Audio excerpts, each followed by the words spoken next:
What up, everybody? It's your boy Sag the King up in this motherfucker, man. Now, as you can see from the title, this is the anniversary, the 22nd anniversary of the 9/11, September 11th attacks. And, you know, I'm going to let you guys know how that has affected my life and where I was at that time. Now, before I get into that video, make sure you hit that subscribe button below so you can be the first to know and help the channel grow. And also, before we get into this video, I invested in a new stand and a new mic and a new light for these videos, and I'm also changing the angle from which I record this video. So you guys are gonna have to give me some feedback in these next couple videos that I'm about to drop tonight, because if you've been watching my channel, if you're a returning subscriber or a returning viewer, you know that once I hit 1,000 subscribers, I'm gonna be giving away $100 to a random subscriber. When I hit 10,000 subscribers, I'm going to be giving away $1,000. So make sure you hit that subscribe button below so you can be the first to know and help the channel grow. Now, where was I at when the September 11th, 2001 attacks happened? Let's start there.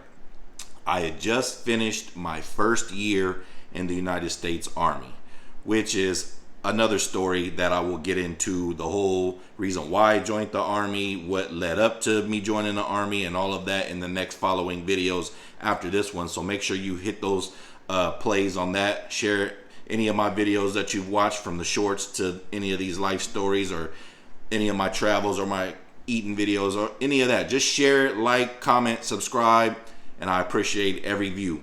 But like I was saying, I was in my first year of the U.S. Army. Actually, it was 1 year and 1 day. And I say 1 day because I joined the Army on September 12th of 2000. The attacks happened on September 11th, 2001. Now, where was I at? I was in Hanau, Germany, on a little installation called Fliegelhorst. It was a Army airfield I was in a combat aviation unit at the time. And what I remember about that day, besides it being the 1 year after that I joined the Army, was that I was 18 years old. So I'm a young dude, you know what I mean? I joined the Army at 17, but like I said, I'll get more into that in the next video. And I just remember being at my desk, bullshitting around in the office, and this dude named King, he was a soldier who had gotten put out the Army, but he was staying with my bro D in his room up until he got a flight home. He was from DC. So I'm not sure if he'll ever see this, but shout out to King, man. He was a cool dude. He was a Muslim himself. And he came running into the office and he was like, yo, y'all gotta flip on the TV, man. Y'all gotta flip on the TV. And we're like, what's going on? And he's like, man, they just blew up the Twin Towers. And we like, what? He's like, yeah, they just blew up the Twin Towers. So we used to have this TV for our unit that you rolled in. You know, you could roll that bitch around. It had a strap on the top. It was like a big 32-inch box TV. If you guys are old enough to remember those. It was one that you rolled all in. So we all, you know, the word is getting around throughout the whole hallway, like, man, they just blew up the World Trade Centers and all this shit. You know what I'm saying? So we rolled in the TV, we plugged that bitch in, and we turn it on. And sure enough, we watching that shit, just like everybody else that day that was watching it or old enough to remember. And so, you know, the world kind of stopped at this point when this was going on. And you can go find all of the old footage on YouTube. It's there, but just to watch it live was just something else, especially for the times, right? So as we're watching this and as we're talking about it, like, man, what could have happened? They didn't know it was a terrorist attack yet. They just thought it was an accident. I remember them saying they thought it was an accident, you know what I mean? And then all of a sudden, out of nowhere, boom, the second plane hits the second tower. Now we know that this shit isn't an accident. You know, we on high alert, all looking at each other like, man, what the hell is going on around here? You know what I mean? And then you got people in there holding the mic, they commenting on what's going on, and we watching this shit, you know what I mean, for a good long time. And then all of a sudden, it's like in succession, boom, one tower just went down, you know what I mean? And you gotta imagine at this time, especially like now it's 2023, a lot of shit probably won't surprise you that you see on TV or the internet. But at this time, we didn't even have camera phones yet. We have phones, but we didn't even have camera phones or nothing yet. So like there wasn't technology for all this shit. We getting this shit straight from CTV camera angle. Big, I'm sure somebody had a big ass camera filming all this shit, right? So we watching this shit and the first tower goes down and we like, whoa, like still to this day, that's probably some of the craziest shit I ever seen, right? On TV anyways. So then, you know, we're all like so shell shocked about that shit, right? So then the other tower falls. Boom. We really like, Jesus fucking Christ. You know what I mean? Like, what the fuck is going on around this bitch? And then they start bringing up, this might be a terrorist attack. You know, I think we watched it even more. Like, our eyes, everybody was glued to the TV. And then they start having reports about the Pentagon getting hit. Then there's another plane that's been, that they said had crashed. You know what I mean? That was on its way to the White House. You know what I mean? So I remember just being a young adult teenager watching all this shit and just thinking to myself, like, damn, like what the fuck did I get myself into? Because when I was in basic training, they had a real terrorist attack, you know, and it was against the USS Cole, I believe. I was in basic training, and some guys from like Iran or somewhere, hey, you know how the internet is. Forgive me if I'm wrong, if I'm not so correct on this. But they ran into a Navy ship, boom, and blew up the side of it. You know what I mean? So that happened when I was in basic training in 2000. I believe it was like either September or October of 2000. Y'all would have to look it up. So fast forward a whole year later, this is when this happens. How conveniently it happened on 9/11, 9/11. We're going to get all into that, right? And before I go any further, man, rest in peace to all the innocent people's lives who were taken in these events. I just can't imagine going to work and going about my business and something like that happening. And, you know, if you wasn't already killed with the initial impact of either plane, just the fear of trying to get out of a building, especially that high where the elevators are not working, where there's mass chaos going on and people are just fighting for their lives. And, you know, I remember people jumping out of the windows, and we were watching this live on TV as these people had no choice but to jump out the windows because of the heat that was coming from the burning fuel in that situation. And it was just like, fuck, man, like damn. And I never knew at that moment, you know what I mean, watching that would be one of the most turning points of my life. You know, that changed my life. That day, 9/11 changed my life in a few different ways, and I'll get into that in a few minutes. But I just want to say rest in peace to all those innocent lives that were taken. 22 years later, man, 22 years later, and it's crazy to think about all those people's lives. I believe about 4,000 or more people died in those in this incident. And you know, you got to think what those people might have gone on to do in life, because I'm sure a lot of those people, you know, although they were working a job that day, you know, people go on to do other things in life. You know, who's to say that some of these people weren't just using those jobs as a stepping stone to get to the next phase of their life, where they might have invented something, or they would have had a better idea for something and could have changed the world. You know what I mean? So that's the kind of things that I think about every time, not only in that situation, but when people die in general, especially young kids. And no young kids died in this, but I just think about the potential of what a person's life could have been and how they could have made a difference in this world, you know. But unfortunately, you know, that's just how life goes. You know, one thing is guaranteed is that we're not gonna always live forever. You know what I mean? Anyways, back to the subject. You know, we watched that and we were shocked, and And I just remember not long after that, the whole post went, all of the posts in that area went on lockdown. And I remember it was like a snowy day that day as well in Hanau, Germany.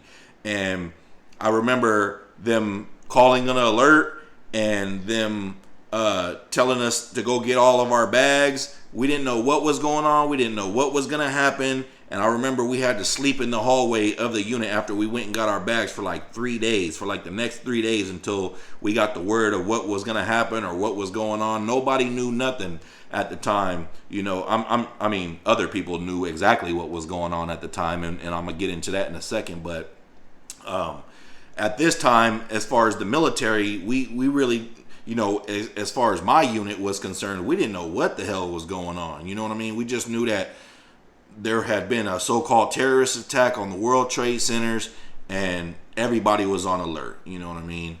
And you know, now I wasn't initially deployed to Afghanistan at this time. I believe it wasn't long after 9/11 that we ended up invading Afghanistan, because they had already had their quote-unquote targets and suspects and all this other stuff. You know what I'm saying? And I believe the United States probably entered the war in Afghanistan like the first week of October. So it wasn't, maybe I could be a little, maybe it was the next 2 weeks, but I know we was over there looking for Osama bin Laden, you know what I mean? And the Taliban, because they were harboring him, as they said. Now, personally, this is my personal opinion. I believe that September 11th was an inside job by our government. Now, am I saying that any Americans went on those planes and hijacked them? No, I believe that there's video of these guys going through the airport and all that. So I'm not going to say that it wasn't any people of that particular background. But now that there's been 22 years and people are not stupid anymore, and we can look back on evidence and we can put things together, and the experiences that I've had because of this event, you'll never convince me that 9/11 wasn't an inside job by our government to set up things that had happened afterwards. And we'll get all into this, right? So stay with your boy. So,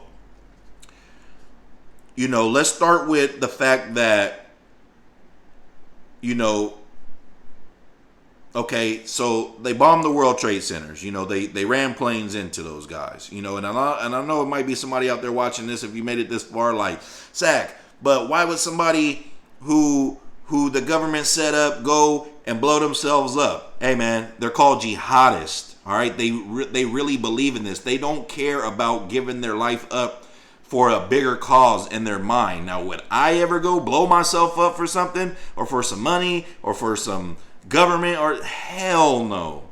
But there's people out there, as we've seen throughout the last 22 years, that will. You know what I mean? So it's not so far-fetched that maybe these people were promised something, or maybe these people were given something, or maybe these people were just openly had a plan to do it already, and the government turned a blind eye to the shit, which is still an inside job to let them do it. You know what I mean? So, you know, I always believe that, and I still believe that till this day. You'll never convince me that 9/11 wasn't an inside job. Just look at George Bush's demeanor. You can go back and watch all of this. You can Google all this. See, back then we didn't have no Google. We couldn't look up nothing. We had to go for face value, what was on TV, what was fed to us throughout the media, which we know is a lie. There was no social media. There was none of this. There wasn't even the technology that we have where people could whip out camera phones. There was none of that. So the government, George Bush, Dick Cheney, who I'm going to place the blame on this for, picked the perfect time in society, I guess you could say, to pull off their grand scheme, you know. And it was one hell of a scheme, and they have not spent not one day in prison, but there's still people locked up 22 years later in Guantanamo Bay with no trial, who have been accused of these terrorist attacks or being associated with these terrorist attacks. That's a whole nother video, right? But go back and look at the demeanor of George Bush when they told him that. He's at a school with kids, reading books. It took him almost an hour or so, more than 30 minutes. You can go back and watch this tape yourself to even react to it. Now, if you're the president of the United States and somebody from the Secret Service comes to you and say, hey man, they just blew up the World Trade Center towers. They launched a plane into the Pentagon and another plane has been, crashed that was on its way to the White House. You're going to say, hey, fuck these books. Forget these kids. I got to go do my job, right? That's not what happened. It was like he just waited and waited and waited for the plan to be in motion, kind of like a stall tactic, right? If you go back and you look, Google this, because we didn't have no Google back then. Google what Dick Cheney was doing at the time of the 9/11 attacks. He was sitting on his fucking desk with his feet kicked up, with his shoes off, watching it. All right? I can't make this shit up, y'all. I cannot make this shit up. Y'all can go back and Google for yourself. Just the demeanor alone will tell you what you need to know. All right? So, anyways, think about how many people have died since these attacks, right? You got the 4,000 or more in those attacks, right? And let's talk about the Pentagon for a second, right? Because you can Google this now. We have the technology to Google and look up anything we want. Go back and watch that video of a so-called plane hitting the Pentagon. They still haven't found a black box to that. Every plane crash that's ever been recorded, they found the black box. I don't care if it was out the sky. I don't care if it was in the ocean, 10,000 leagues under the sea. They found that black box. And the black box tells you there's never been no black box. There's never been no kind of plane wreckage recovery from the Pentagon. That was a bunker buster missile that hit the Pentagon. And how conveniently it hit at the part of the Pentagon where a lot of the archived paperwork was kept. All right? I can't make this shit up. Go back and watch that video yourself. And you watch the plane hit the Pentagon, and you tell me if that isn't a missile that came in at that speed and just blew up. Where is the wreckage to the plane? Still to this day, we have no wreckage, right? Okay. Then there was another plane that was supposedly on its way to the White House, and they said that the people fought back. I think it was like Flight 92. They made a movie about this, all right? And rest in peace to those people as well. But they said that those people fought the attackers off on their plane and the plane crashed. Okay, if a plane crashes, there's going to be parts everywhere, right? I believe that plane was shot down before it went. Like somebody had given an order like, yeah, man, we already accomplished what we needed to accomplish, man. Like there's no need to blow up something else, man. We already did enough damage. Like call that one off. And I believe a fighter jet went and blew up that plane midair because they found parts from that plane 4 miles away.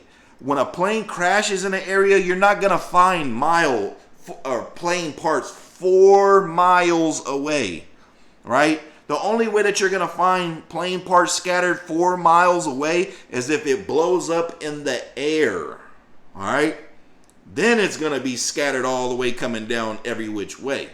And like I said, go do the research for yourself and put it together, because I'm not done. This was just a prequel to everything that was going to happen. And the reason why I say that 9/11 changed my life forever. And I'm going to get into that. But before I get into that, let's talk about the casualties since then, right?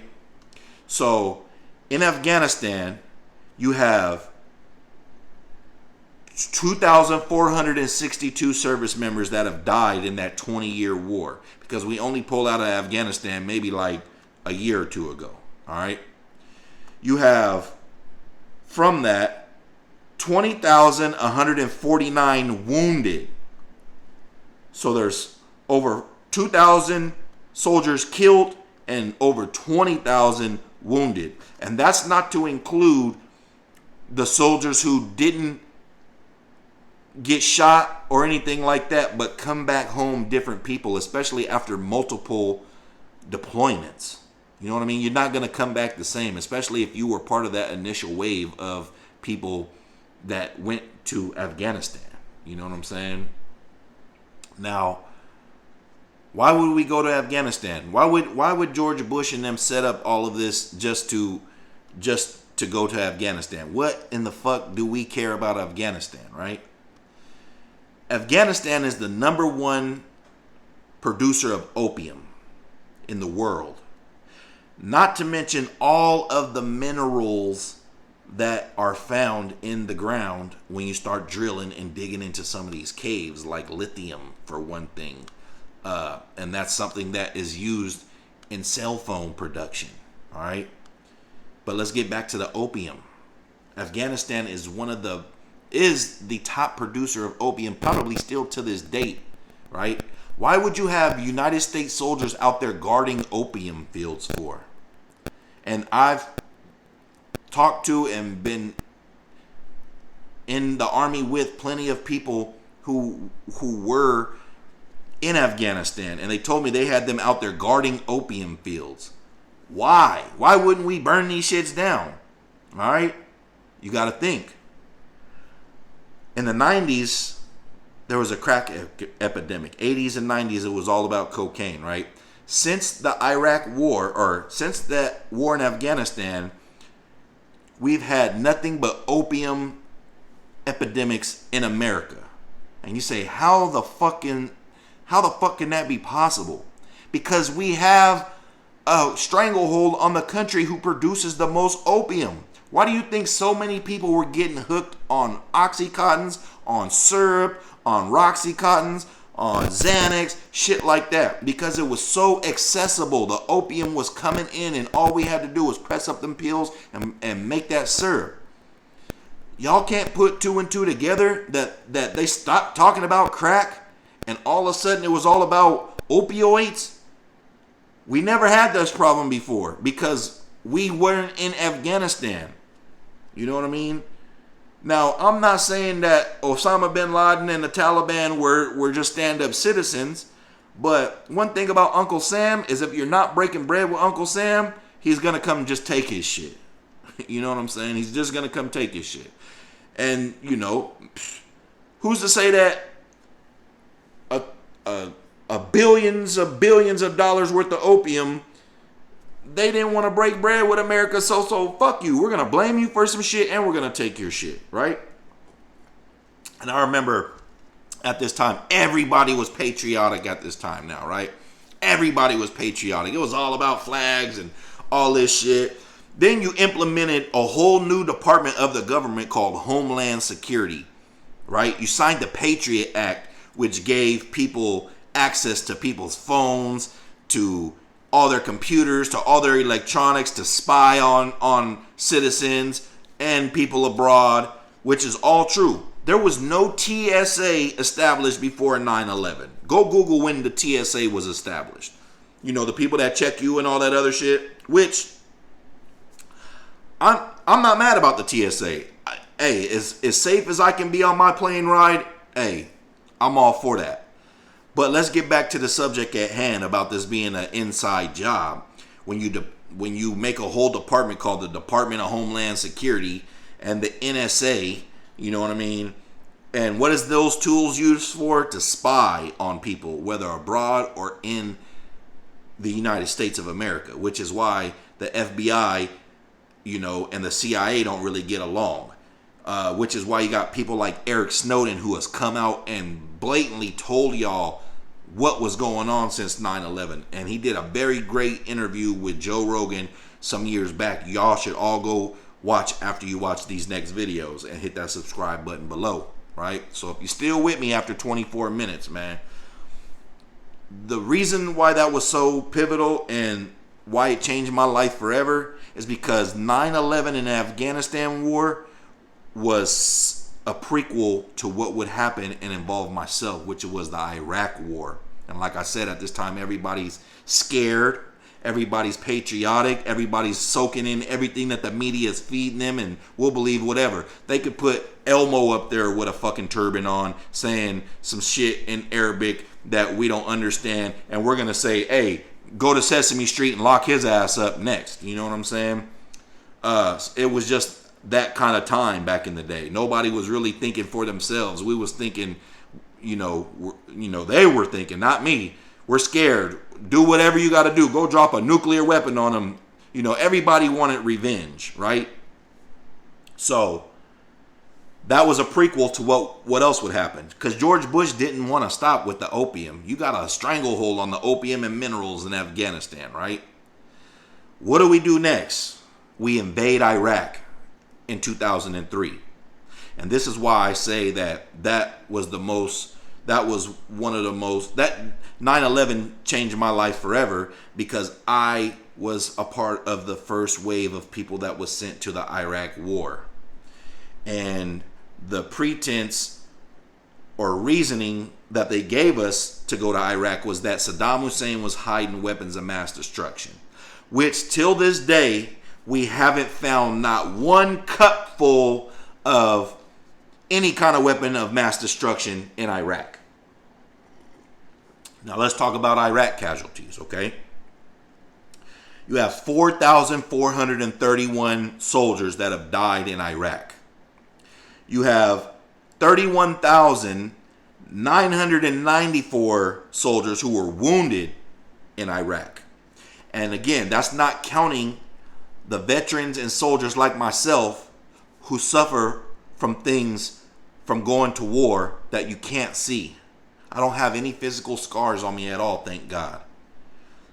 But I deal with stuff every single day. You know what I mean? Little or small. Some days are harder than the others. I didn't even know what PTSD was for years after I came back from Iraq.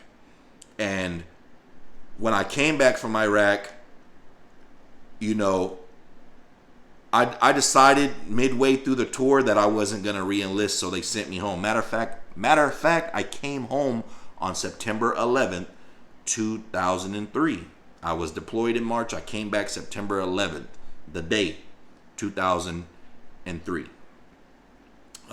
So we're talking 20 years now. I forget how many years. Y'all do the math. And when I got out the Army, there wasn't people that normally do their job. It was a rear detachment of like people just who are too broken to get sent to war, or just got stationed where I was stationed at, and I bullshit you not, there was no kind of counseling or anything. Mind you, I went when the first wave of Iraq soldiers went. Like I got some fucked up pictures right now I can go get y'all and show y'all that y'all don't want to see. You know what I mean? But the moral of the story is there was no kind of transition period for me to get out the Army. They just kicked me out to the street pretty much. They asked me, did I want to re-enlist? I said no. They said, sign right here. Hey, congratulations, you're out. Thank you for your service. Bye. And that was it. And I'm just a 19-year-old kid just out of the Army now. I did my enlistment. I did all 3 in some change, 3 years and some change of my enlistment before I was even 21 years old. You know what I mean? I might have been 20 when I got out the Army. But I was done. You know what I mean? Now, let's get back to Iraq, right? Because we talked about Afghanistan. And it's all relevant, right? So total, Afghanistan and Iraq, you got 6,893 people who have died. 52,143 who were wounded. And like I said, you have countless numbers of people who have scars that you can't see. You know what I'm saying? Now let's talk about how many people on the other side have died. You had 70,000 people, military and police of Afghanistan, who have given their life in that war. You have 53,000 enemy fighters who have been killed in Afghanistan, and another 67,000 in Pakistan, right? So that's like 236,000 that have died. Now, the numbers of civilian people that have gotten killed. Did I mention civilians? So Afghan civilians, just normal people, 46,319. They don't even have any accurate numbers for how many civilians have died in Iraq. But there was an article in the Washington Post of May of this year. You can Google it. And they said there's an estimated 4.5 million people who have died in the Afghan and Iraq wars.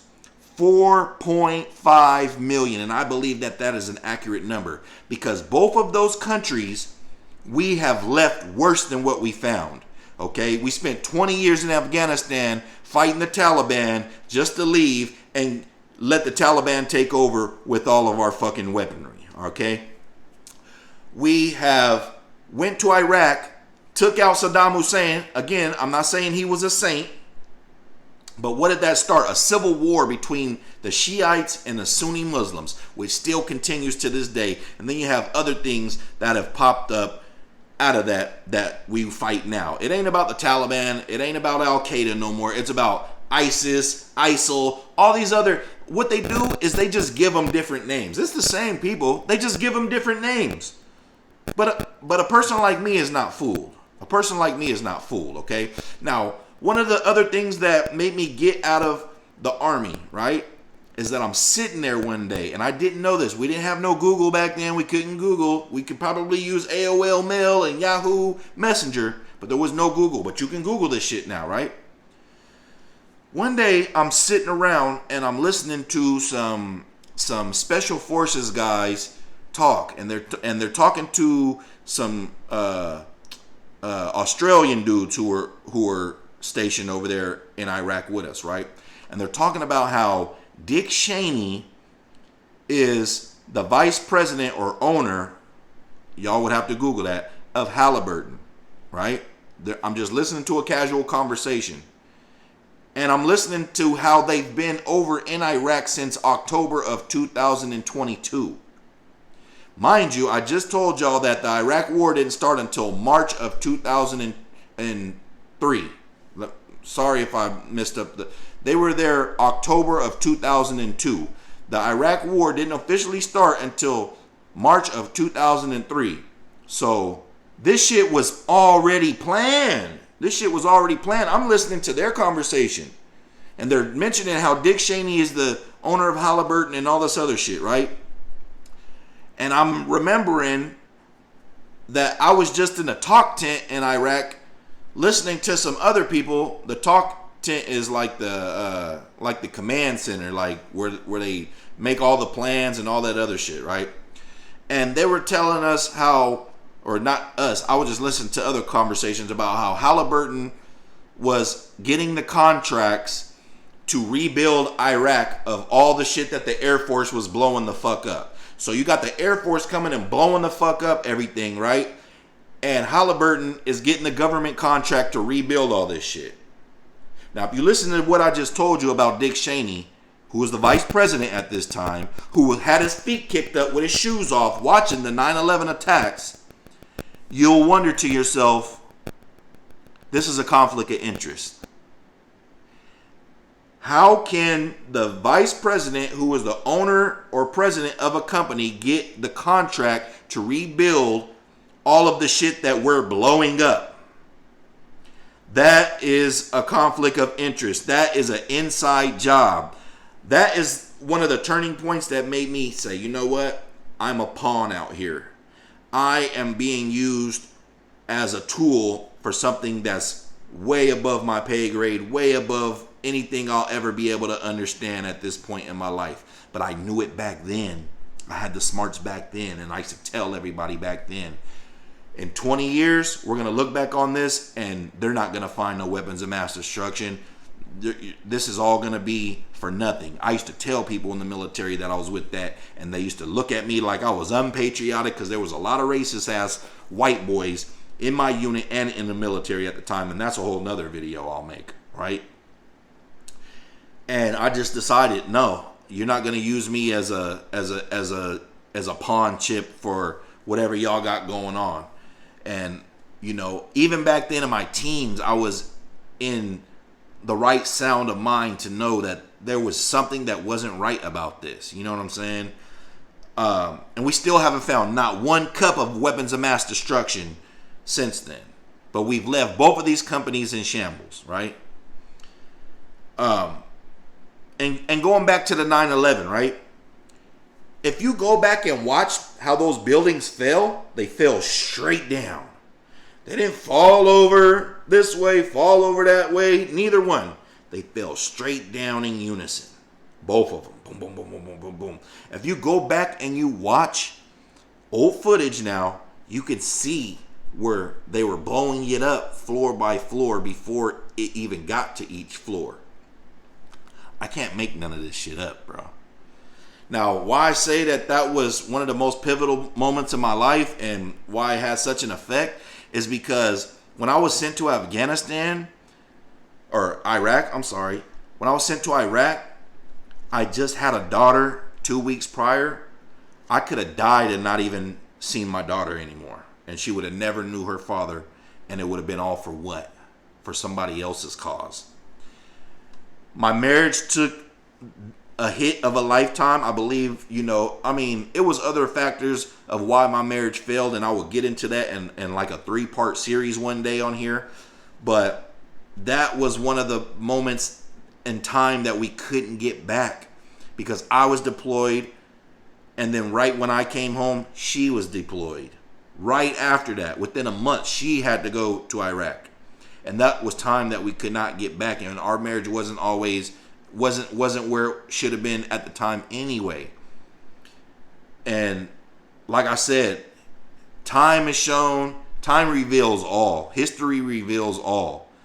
And I won't make this video too much longer, but Bush lied and people died. And he's never been having to spend one day in court or one day in jail, just like his father.